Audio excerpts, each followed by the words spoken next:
আসসালামু আলাইকুম বন্ধুগণ, কেমন আছেন সবাই? আশা করি সবাই ভালো আছেন। আল্লাহর রহমতে আমিও আলহামদুলিল্লাহ আল্লাহর রহমতে ভালো আছি। আলোচনা হচ্ছিল পবিত্র আল কোরআনের সূরা আল হাসর এর 1 থেকে নিয়ে 6 নম্বর আয়াত আলোচনা ইতিপূর্বে হয়ে গেছে। চাইলে আপনারা সেই ভিডিওটা আমার চ্যানেলে গিয়ে দেখতে পারেন। সেখানে আমি বিস্তারিত বর্ণনা রেখে দিয়েছি, আপনাদের খুঁজতে এবং দেখতে অসুবিধা হবে না ইনশাআল্লাহ। তো চলেন আল্লাহ তাআলা 7 নম্বর আয়াতে কি বলছেন দেখা যাক, এবং এখান থেকে আমরা কি শিক্ষা নিতে পারি সেই দিকে বিশেষভাবে নজর দেব। আউযুবিল্লাহি মিনাশ শাইতানির রাজিম, বিসমিল্লাহির রহমানির রহিম। পরম করুণাময় অসীম দয়ালু আল্লাহর নামে শুরু করছি। মা আ আফা আল মা আ আফা আল্লাহু আলা রাসূলিহি মিন আহলিল কুরআ ফালিল্লাহি ওয়া লিররাসূলি ওয়া লিযিল কুরবা ওয়াল ইয়াতামা ওয়াল মাসাকিনি ওয়াবনিস সাবিলি কাই লা ইয়াকুনা দুলাতাম বাইনাল আগনিয়াই মিনকুম ওয়া মা আতাকুমুর রাসূলু ফাখুযুহু ওয়া মা নাহাকুম আনহু ফান্তাহু ওয়াত্তাকুল্লাহা ইন্নাল্লাহা শাদীদুল ইকাব। আল্লাহ তাআলা 7 নম্বর আয়াতে বলছেন, আল্লাহ জনপদবাসীদের নিকট থেকে তার রসুলকে ফাই হিসাবে যা দিয়েছেন তা আল্লাহর রসুলের আত্মীয় স্বজনদের, ইয়াতিমদের, মিসকিন ও মুসাফিরদের।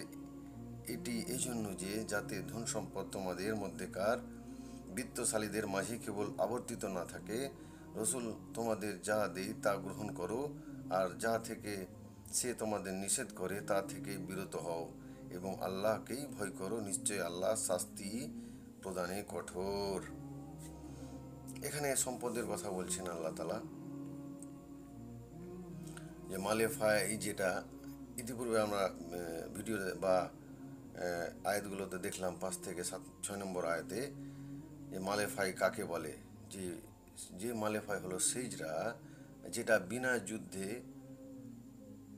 ইসলামের শত্রুদের সাথে আমাদের নবী এবং সাহাবারা যে যুদ্ধ ইসলাম বিনা যুদ্ধে জয় করেছিল, বিনা যুদ্ধে যেই ধন সম্পদ লাভ করেছিল, সেটাই কি বলা হয় মালেফাই। আর যেগুলো যুদ্ধ জয়ের পর কাফেররা ফেলে চলে যায়, সেটা হলো মালে গনিমত। তো আল্লাহ তাআলা মালেফাইয়ের ব্যাপারে বলছেন যে আল্লাহ এই জনপদবাসীদের নিকট হতে তার রসুলকে বিনা যুদ্ধে যে সম্পদ দিয়েছেন তা আল্লাহ রসুলের, যে বিনা যুদ্ধে আল্লাহ নবীকে আল্লাহ তাআলা যে আমাদের নবী হযরত মুহাম্মদ সাল্লাল্লাহু আলাইহি সাল্লামকে যে মাল দিয়েছিলেন, সেগুলো কার হকদার বেশি? তো সেগুলো হচ্ছে তার আত্মীয়দের এবং ইয়াতিমদের, যারা অভাবগ্রস্ত, এবং মুসাফির যারা সফর করে, যাতে তোমাদের মধ্যে যারা ধনবান শুধু তারাই মধ্যে ধন অবর্তন না থাকে।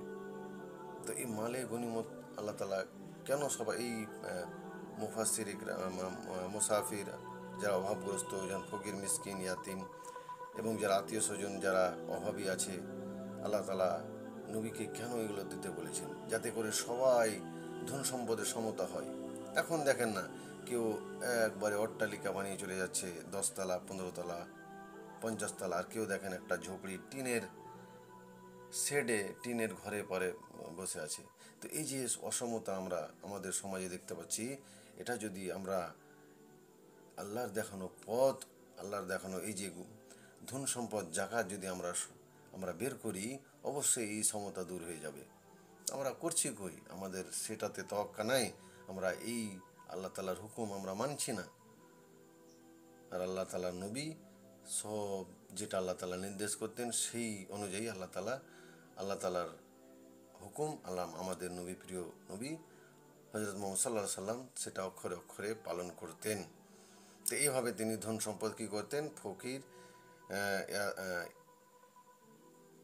অভাবগ্রস্ত যারা আছে, যারা মুসাফির, তাদেরকে কি করতেন, তিনি আবর্তন করতেন বা তাদেরকে বিলিয়ে দিতেন।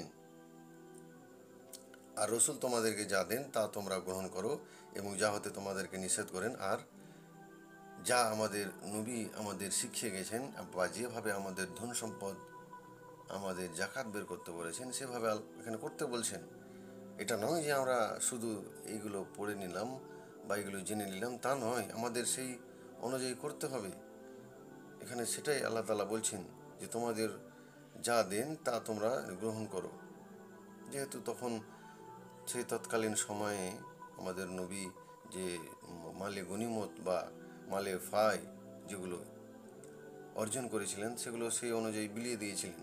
কিন্তু এখন সেই অনুযায়ী আমাদের জাকাত বের করতে হবে আমাদের সম্পদের মধ্যে, এবং এই লোকগুলোর মধ্যে বিতরণ করতে হবে।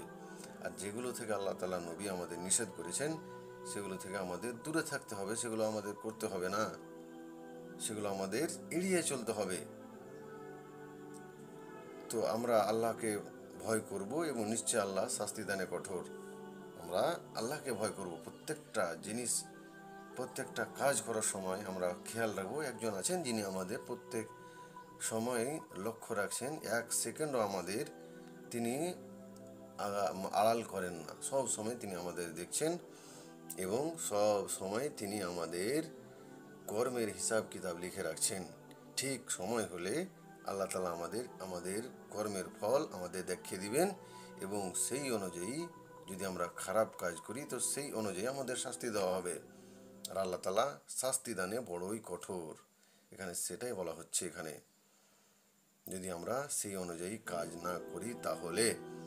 এরপরে ৮ নম্বর আয়াতে আল্লাহ তাআলা বলছেন লিল ফুকারাইল মুহাজিরিন আল্লাযিনা উখরিজু মিন দিয়ারিহিম ওয়া আমওয়ালিহিম ইয়াবতাগুনা ফাজলাম মিনাল্লাহি ওয়া রিজওয়ানা ওয়া ইয়ানসুরুনাল্লাহা ওয়া রাসূলাহু উলাইকা হুমুস সাদিকিন। এই সম্পদ নিঃস্ব মুহাজিরগণের জন্য ও যাদেরকে নিজেদের ঘর বাড়ি ও ধন সম্পদ থেকে বের করে দেওয়া হয়েছিল, অথচ এরা আল্লাহর অনুগ্রহ ও সন্তুষ্টির অন্বেষণ করে এবং আল্লাহ ও তার রসুলকে সাহায্য করেন, এরাই তো সত্যবাদী। এখানে সত্যবাদী কারা? আল্লাহ সে কথা এখানে বলছেন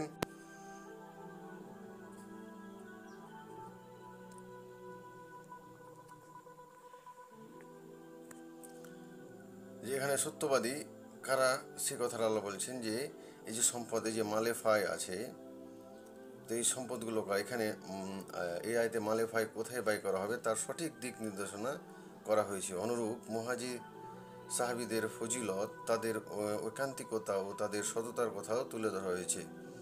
যারা মুহাজির ছিল, যারা মুহাজির সাহাবী, তাদের কথা এখানে, তাদের সততা এবং তাদের আল্লাহর ভীরুতার কথা এখানে বর্ণনা হয়েছে। যারা এই সম্পদগুলি তাদেরই হক, যারা ঘর বাড়ি ছেড়েছে ইসলামের জন্য তারা ঘর বাড়ি পর্যন্ত ছেড়েছে, যারা নিজের দেশ ত্যাগ করে আল্লাহর সন্তুষ্টির জন্য যারা মক্কা থেকে মদিনায় চলে গিয়েছিল, তো সেই মুহাজিরদের কথা আল্লাহ তাআলা বলছেন যে এটা হচ্ছে তাদেরই হক। তাদেরকে এই মালে ফাই বন্টন করতে হবে, বা আল্লাহ তাআলা নবী সেই অনুযায়ী কাজও করেছিলেন। অনুরূপ মুহাজির সাহাবীদের ফজিলত, তাদের ঐকান্তিকতা ও তাদের সততার কথা তুলে ধরা হয়েছে। এরপরেও ঈদে তাদের ইমানের ব্যাপারে সন্দেহ পোষণ করা কোরআনকে অস্বীকার করার নামান্তর। এরপরে যদি আমরা সেই আল্লাহ তাআলা স্পষ্ট বলছেন যে এরপরে যদি আমরা তাদের ইমানের ব্যাপারে সন্দেহ পোষণ করি বা তাদের ব্যাপারে তাদের কাজের ব্যাপারে আমরা সন্দেহ করি, তাহলে এটা আল্লাহর কোরআনকে অস্বীকার করারই মতন হবে। কেননা তারা হচ্ছে সত্যসই বা তারাই হচ্ছে আসল সত্যবাদী। যেহেতু আল্লাহ তাআলা তাদের সততার কথা এখানে বলছেন, সেখানে সেই লোকগুলার সততার থেকে আমরা মুখ ফিরিয়ে নিতে পারি না বা তাদেরকে অস্বীকার করতে পারি না। এরপরে ৯ নম্বর আয়াতে আল্লাহ তাআলা বলছেন ওয়াল্লাযীনা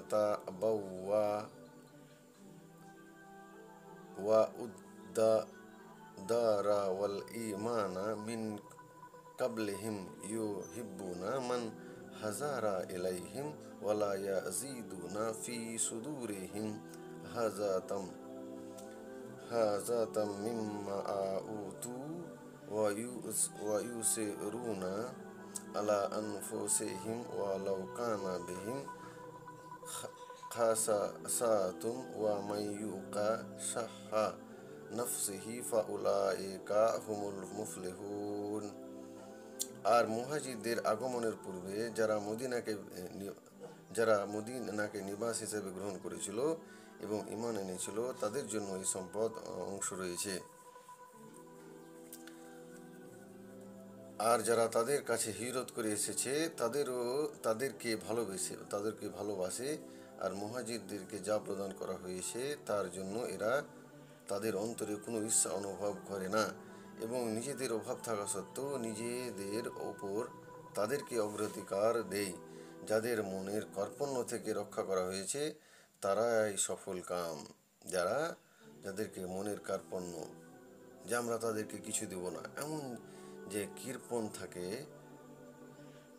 তারা কখনো সফল হতে পারে না। আল্লাহ কৃপণকে কখনো ভালোবাসেন না, এটা কথা মাথায় একবারে রাখবেন। কৃপণতা যারা আছে, যারা বখিল আছে, আল্লাহ তাদেরকে কখনো ভালোবাসেন না, আর তারা কখনো সফল হয় না। সফল হয় কারা? যারা কার্পণ্য থেকে, কৃপণতা থেকে মুক্ত, তারাই হচ্ছে সফল। আল্লাহ তাআলা এখানে আরেকটা সফলতার কথা বললেন।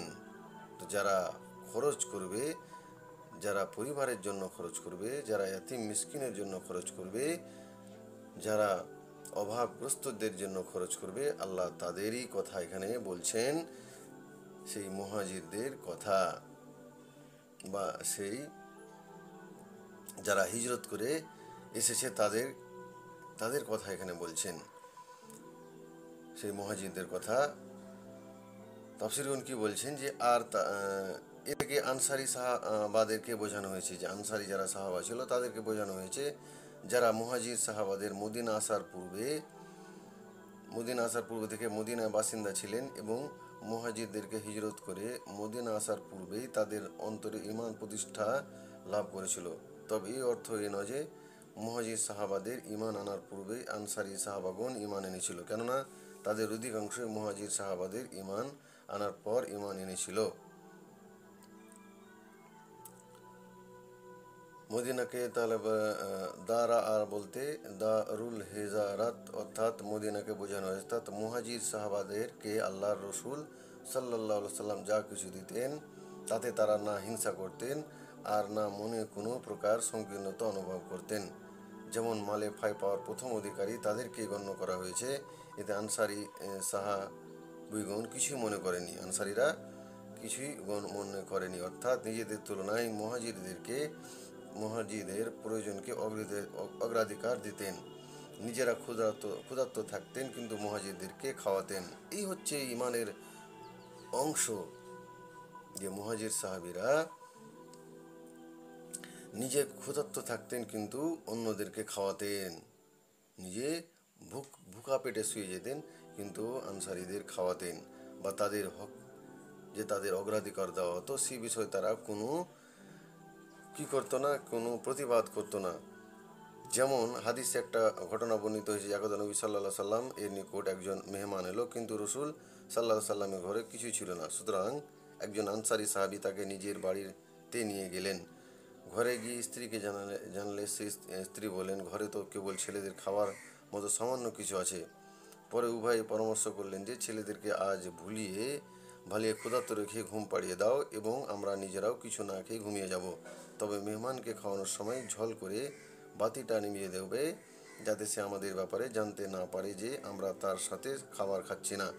সকালে যখন এই সাহাবী রাসূল সাল্লাল্লাহু আলাইহি ওয়াসাল্লামের নিকট উপস্থিত হলেন, তখন তিনি তাকে বললেন যে মহান আল্লাহ তোমার ও তোমার স্ত্রীর ব্যাপারে এই আয়াত অবতীর্ণ করেছেন। সুবহানাল্লাহ। আল্লাহ যাকে ভালোবাসেন তাকে কিভাবে সাহায্য করবেন বা তাকে কিভাবে প্রতিদান দেবেন সেটা আল্লাহ ভালো জানেন। যে দেখেন, যে আনসারী সাহাবীটা কত নিজে ভুখা শুয়ে গেলেন, বাচ্চাদের ভুখা রেখে দিলেন, কিন্তু যে মেহমানটা ছিল তাকে তিনি খাওয়ালেন। তিনি মেহমানের আগে অগ্রাধিকার দিলেন, নিজের বাচ্চাকে রেখে নিজের ভোগকে বরদাস্ত করে, নিজের ক্ষুধাকে বরদাস্ত করে তিনি মেহমানকে খাওয়ালেন। আর আমরা কি করছি আজকে? মেহমান আসলে আমরা মুখ বেজার করে দিই। তো এরকম আমাদের বর্তমান অবস্থা। অবশ্যই এটা থেকে আমরা বিরত থাকব। আর এই জন্য এই আয়াতটা তাই সেই আনসারি সাহাবাদের জন্যই অবতীর্ণ করেছিলেন, বা এই আনসারি সাহাবিটার জন্য অবতীর্ণ করেছেন। তাদের ত্যাগের এই বিস্ময়কর দৃষ্টান্ত এও যে একজন আনসারী সাহাবীর নিকট দুজন স্ত্রী ছিল। তিনি তার মুহাজির ভাইকে প্রস্তাব দিলেন যে আমি তোমার জন্য আমার একজন স্ত্রীকে তালাক দেব, ইদ্যত অতিবাহিত হওয়ার পর তুমি তাকে বিবাহ করে নেবে। বুখারী বিবাহ অধ্যায়। হাদিসে আছে যে কৃপণতা হতে দূরে থাকো, কারণ এই কৃপণতায় তোমাদের পূর্ববর্তী লোকদেরকে ধ্বংস করে দিয়েছে। এই কৃপণতায় তাদেরকে নিজেদের রক্তপাত করতে এবং হারামকে হালাল করে নিতে প্রচারিত করেছিল।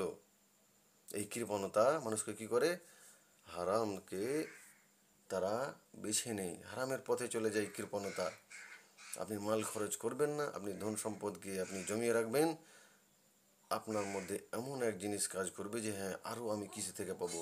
আপনি খারাপ রাস্তায় চলে যাবেন, আপনি হারাম ইনকামের দিকে হাত বাড়িয়ে বসবেন। যদি আপনি যেই মাল ধন সম্পদ আপনাকে আল্লাহ তাআলা দিয়েছেন সেখান থেকে যদি আপনি খরচ না করেন তাহলে। আর এই আনসারী সাহাবার কাছ থেকে আমাদের শিখতে হবে যে কীভাবে নিজে ক্ষুধার্ত থেকে একজন মেহমানকে আল্লাহ রসুলের দেওয়া আদেশকে সে মেনে কি করলো, সেই মেহমানকে খাওয়ালেন, নিজের বাচ্চাদেরও ভুগা রাখলেন, ক্ষুধার্ত রাখলেন এবং নিজেও ক্ষুধার্ত থেকে গেলেন, কিন্তু কি করলেন? সেই মেহমানকে খাওয়ালেন।